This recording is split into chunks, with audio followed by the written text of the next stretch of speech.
नमस्कार दोस्तों, स्वागत है आपका अपने YouTube चैनल विजय की ओर पर। तो आइए करते हैं मिश्रण का ये आसान सा सवाल। अगर ऐसा कोई सवाल आए तो आप आराम से कर सकते हो। देखो 40% अम्ल वाले मिश्रण को 60% अम्ल वाले मिश्रण में किस अनुपात में मिलाया जाए या किस अनुपात के साथ मिलाया जाए ताकि 49% अम्ल वाला मिश्रण प्राप्त हो जाए।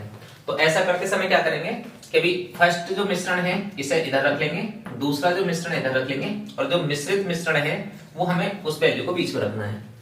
तो देखो इसमें जो फर्स्ट मिश्रण है वो कितना है 40% है, 40% अम्ल वाला। फिर दूसरा कितना है मिश्रण को 60% अम्ल वाले में, तो 60% हम इधर रखेंगे। और इसके बाद में किस अनुपात में मिलाया जाए ताकि जो 49% अम्ल वाला मिश्रण है वो प्राप्त हो जाए। तो ये मिश्रण वाला जो है 49% हमें जो रिसीव करना है वो बीच में रखेंगे। अब कुछ भी ना करना, बस क्रॉस में घटा देना है।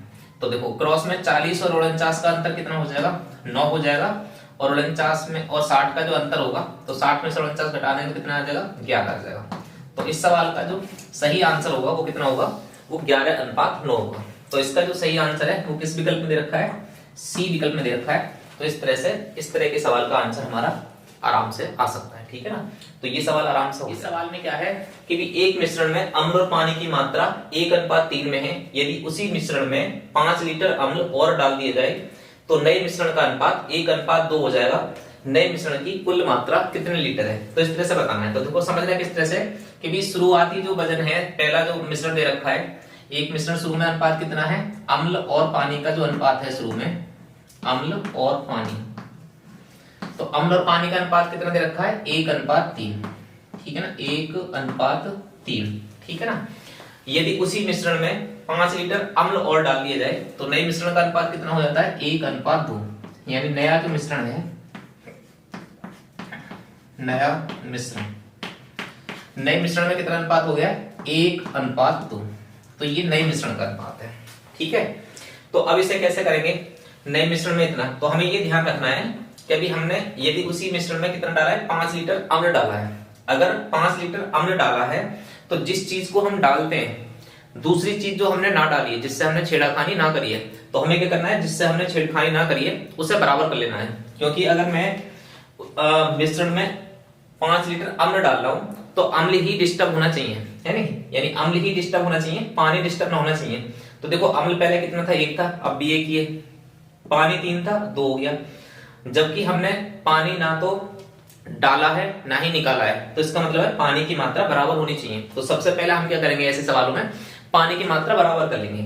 अब पानी की मात्रा कितनी है, यहाँ पे 3 है और यहाँ पे 2 है, तो पानी की मात्रा कैसे बराबर होगी, ऊपर तो मैं कर दे रहा हूं 2 से गुणा और नीचे कर दे रहा हूं 3 से गुणा, ऑटोमेटिकली पानी की मात्रा बराबर हो जाएगी। तो जब हमने 2 से पानी में गुणा कराएंगे तो 2 की गुणा कराएंगे तो करानी अम्ल में ही पड़ेगी, यानी पूरी लाइन में 2 से गुणा करा देंगे तो कितना हो जाएगा ये अनुपात। तो ये नया अनुपात बना लेंगे अम्ल और पानी का, ठीक, कितना हो जाएगा अम्ल पानी। 2 से गुणा कराएंगे तो 2 × 2 और 2 से गुणा कराएंगे यहाँ पे तो 2 × 6 हो जाएगा, ठीक है, 2 × 6 और 3 से गुणा कराएंगे तो कितना हो जाएगा 3 × 3 और 3 से यहाँ पे गुणा कराएंगे तो 6, 3 दूनी 6, ठीक है ना। देखो अब हमने पानी क्या कर लिया, बराबर कर लिया। पहले मिश्रण में भी पानी मतलब 6 था, तो अब बाद में भी कितना है 6 है। लेकिन अम्ल देखो, अम्ल पहले कितना था, शुरुआत में 2 और नए मिश्रण में कितना हो गया 3 हो गया है। तो कितने भाग अम्ल बढ़ा है, ठीक है ना, कितने भाग अम्ल में वृद्धि हुई है, तो आप कहोगे 1 भाग जो अम्ल है उसमें वृद्धि हुई है, 1 भाग में। अनुपात में अगर देखोगे तो 2 अनुपात या 2 भाग था अम्ल और अब कितना हो गया 3 भाग हो गया है। तो कितना भाग में बढ़ोतरी हुई है, कितने भाग में वृद्धि हुई है, 1 भाग की। और 1 भाग की रियल जो वैल्यू दे रखी है वो कितनी दे रखी है 5 लीटर, यानी 1 भाग रिप्रेजेंट करता है 5 लीटर को। अगर 1 भाग रिप्रेजेंट करता है 5 लीटर को, तो हमसे पूछा क्या है, हमसे पूछ रहा है नए मिश्रण की कुल मात्रा। तो नए मिश्रण की कुल मात्रा कितनी है, तो नए मिश्रण की कुल मात्रा है ये वाली, ठीक है, टोटल 3 और 6 कितनी 9। तो नया मिश्रण कितना है 3 और 6 9 भाग, 1 भाग 5 लीटर है तो 9 भाग का मान कितना हो जाएगा, हमें 5 से गुणा करा देंगे तो कितना आ जाएगा 9 पंजे 45 लीटर, ठीक है, कितना हो जाएगा 9 पंजे 45 लीटर। तो इस तरह से इन 4 विकल्पों में हमारा आंसर कौन सा हो जाएगा, ये डी विकल्प हो जाएगा 45 लीटर। तो इस तरह के सवालों को इस तरीके से आसानी से किया जा सकता है। फंडा क्या है इनमें, कॉन्सेप्ट सिर्फ एक ही है कि जो चीज डिस्टर्ब की जा रही है उसे हमें ध्यान में रखना। लेकिन जो चीज से डिस्टर्ब ना हो रहा है, जिस चीज का डिस्टर्बेंस ना हो रहा है, जो चीज डिस्टर्ब ना की जा रही है, उस पर ध्यान रखना है और उस वैल्यू को बराबर कर लेना है, और फिर आराम से सवाल आराम से हो जाएगा। ठीक है ना। आइए करते हैं मिश्रण का ये आसान सा सवाल, और आसान से सवाल को करना बहुत ही आसान है। दूध और पानी का एक मिश्रण ऐसा है जिसमें दूध पानी का 3/5 है। तो इसका मतलब है कि 3/5 जो दे रखा है, दूध पानी का 3/5 है, मतलब दूध तो है 3 और पानी कितना है 5 भाग। ठीक है ना। दूध है 3 भाग और पानी है कितना 5 भाग। अब पूरे मिश्रण में, ठीक है, ये सब पकड़ना है, पूरे मिश्रण में दूध जो होगा कितने भाग होगा, नहीं दूध का जो भाग होगा वो कितने होगा, दूध का भाग कितना है, तो दूध का भाग बताना है पूरे मिश्रण में। इस समय दूध कितना है 3 है, पानी कितना है 5 भाग है, तो पूरे मिश्रण में बताना है कि दूध का भाग कितना है। तो दूध कितने भाग है, देखो दूध है 3 भाग और पूरे मिश्रण में पूछ रहा है, तो पूरा मिश्रण कितना बनेगा, मिश्रण तो दूध और पानी मिला के बनेगा ना। तो दूध और पानी कितना है, दूध और पानी 3 भाग और ये 5 भाग मिलाएंगे तो कितना हो जाएगा 8 हो जाएगा। तो आसान सा सवाल है, कितना हो जाएगा, दूध पूरे मिश्रण का कितना हो जाएगा 3/8 भाग हो जाएगा। और 3/8 है कहीं पे, तो ये दे रखा है 3/8 ए विकल्प में। तो इस तरह से ऐसा सवाल कोई हो तो आराम से आप कर सकते हो। ठीक है ना। आइए करते हैं मिश्रण का ये आसान सा सवाल। 2 बर्तनों में क्रमशः दूध तथा जल 3:1 तथा 7:11 के अनुपात में है। दोनों बर्तनों के तरलों को किस अनुपात में मिलाया जाए जिससे आधे दूध तथा आधे जल वाला नया मिश्रण प्राप्त हो जाए। तो ये सवाल किस तरह का है, देखो समझना जरा आराम से। देखो हमारे पास में कितने बर्तन है, मान लो 3 बर्तन है, एक बर्तन ये, एक बर्तन ये और एक बर्तन ये। पहले बर्तन में जो दूध और पानी है, यानी हम लिख सकते हैं मिल्क एंड वाटर का जो रेशियो है वो कितना है 3:1 का है। तो पहले बर्तन में है 3:1 का, दूसरे बर्तन में कितना है 7:11 का अनुपात है ये, और तीसरे बर्तन में कितना करना है हमें, आधा जल और आधा दूध, मतलब बराबर बराबर करना है, तो 1:1 लेकर आना है। अब इसका मतलब है कि ये सवाल ये पूछना चाह रहा है कि भी इस बर्तन में भी इतने अनुपात में दूध और पानी है, दूसरे बर्तन में भी 7:11 के अनुपात में दूध और पानी है, तो हमें इसमें से कितना और इसमें से कितना, यानी किस अनुपात में दोनों बर्तनों में से लिया जाए ताकि तीसरे बर्तन में जब मिलाएं तो 1:1 प्राप्त हो। तो इस तरह का अगर सवाल पेपर में आए तो इसका कॉन्सेप्ट आसान है। देखो किस तरह से करेंगे, सबसे पहले लेंगे इसका मिल्क, या तो मिल्क लिया जाए या फिर वाटर लिया जाए। तो हम पहले क्या करेंगे, तीनों मिश्रणों का मिल्क ले लेंगे, यानी दूध ले लेंगे। तो पहले मिश्रण में दूध कितना है 3 भाग, ठीक है ना। फिर क्या करना है, इसका 3 भाग ले लिया और दोनों का टोटल कितना है, मिश्रण कितना है तो 4 है, तो हमने इस तरह से लिख लिया पट्टी में 4।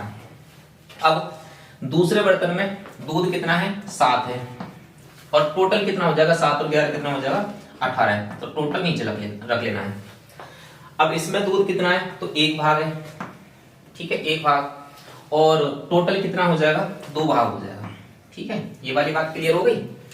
अब इसके बाद में क्या करना होता है, अब हमें इसमें मिश्रण रूल लगा देना है, एलिगेशन रूल। लेकिन एलिगेशन रूल लगाने से पहले भी ये बात ध्यान रखनी है कि भाई ये जो बटी की संख्या है, इसमें 18 है, इसमें 4 है, इसमें 2 है, ये खत्म हो जाए। तो हमें क्या करना पड़ेगा, सब में 18, 4 और 2 खत्म हो जाए, तो पूरे तीनों रेशियो में हम क्या करेंगे 4, 2, 18 के लासा से गुणा करा देंगे। तो 4, 18 और 2 का लासा कितना होगा, तो 4, 18, 2 का लासा हो जाएगा 18, 36 ही हो जाएगा, ठीक है ना। 18 दूनी 36, 4 से भी कट जाएगा, 2 से भी कट जाएगा, 18 से भी कट जाएगा। तो इसका मतलब है कि हमें दोनों में कितने से गुणा करा देने चाहिए 36 से, ठीक है ना। इसी तरह से इसमें भी 36 से गुणा करा देने, और इसी तरह इसमें भी 36 से गुणा करा देने। अब जब इसमें गुणा कराएंगे तो 4 9 36 और 9 तिया कितना हो जाएगा 27, 9 तिया कितना हो जाएगा 27। इसी तरह से 18 दूनी 36 और 7 दूनी कितना हो जाएगा 14, और यहां सॉल्व करेंगे तो ये कितना हो जाएगा 18, और 18 से 1 में गुणा कराएंगे तो 18 1 18। तो इस तरह से आसान कर लिया हमने। अब इसमें मिश्रण रूल लगाएंगे तो हमें ज्यादा मतलब दिक्कत ना हुई कैलकुलेशन में, और अगर हम पहले घटाते तो फ्रैक्शन में वैल्यू आती दिक्कत होती। तो इस वजह से आप क्या करेंगे, 27 में से 18 घटाना आसान है, अंतर लेना है। मिश्रण जैसे मिश्रण रूल लगाते हैं तो 27 में से 18 गया तो कितना बचेगा, 27 में से 18 गया तो बचेगा 9, ठीक है। और 18 में से 14 गया तो कितना बचेगा, तो ये बचेगा 4। तो इस तरह से हमारे सवाल का आंसर कितना हो जाएगा 4:9। तो इस सवाल का जो आंसर होगा वो कितना होगा 4:9, और सी विकल्प हमारा इसका सही हो जाएगा, ठीक है ना। तो इस तरह से अगर कोई 3 अनुपात वाला कोई सवाल आता है तो इस तरीके से आप करोगे, और आसान सा तरीका है, आसान सा इसका कॉन्सेप्ट है, ठीक है ना। तो आशा करता हूं कि ये तरीका आपको पसंद आया होगा, और इस तरह का अगर कोई सवाल मिलता है तो आप आराम से कर पाओगे। तो आशा करता हूं कि ये क्लास आपको अच्छी लगी होगी, और इसी के साथ आज की अपनी क्लास यहीं पर एंड करते हैं और मिलते हैं नेक्स्ट क्लास में जल्दी ही। नमस्कार।